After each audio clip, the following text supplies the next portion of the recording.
Good morning. My name is Bob.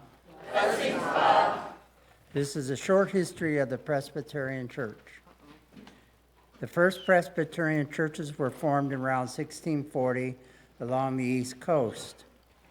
7 ministers formed the first presbytery in 1706 in Philadelphia. The lead minister and organizer was Reverend Francis McCamey. I think that's how you pronounce it. The only church leader to sign the Declaration of Independence was John Witherspoon, a Presbyterian minister. His teaching had many students, one of which was future U.S. President James Madison. Another student was Gilbert Tennent.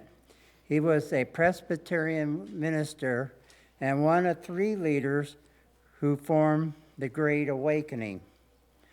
The Great Awakening was a massive religious revival that swept the New World. Many Protestant religions were involved. It promoted the idea of emotional, personal salvation and formal church doctrine. Their religious movement helped form many universities in this country, such as Princeton. This movement caused a split in the Presbyterian Church that lasted 17 years. When the Revolution ended in 1783, a new government was formed in 1788. Now there was many things they had to decide. One, what type of government are we going to have? Are we going to have a king or a parliament that are controlled by the wealthy landowners? Or are we just going to have one leader?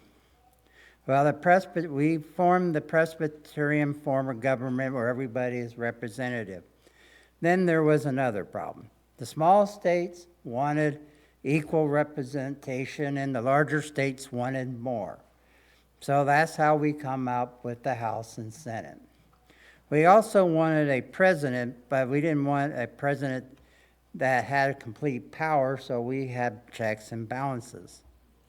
At the same time as this was going, and actually formed the next year, was the first Great Assembly was formed in 1789. The U.S. Civil War caused a split in the church that reformed again in 1983. Presidents that were Presbyterians, and there are several: Andrew Jackson, James Buchanan, Grover Cleveland, Benjamin Harrison, Woodrow Wilson, Dwight D. Eisenhower, and Ronald Reagan was raised as Presbyterian, but later changed. The oldest church in Nebraska is the Presbyterian Church. It was built in 1856 through 1858. The church is still standing and owned by the city of Bellevue. It has weddings, baptisms, and other events. The congregation is still worshiping in the area in a new building on Bellevue Boulevard. Thank you.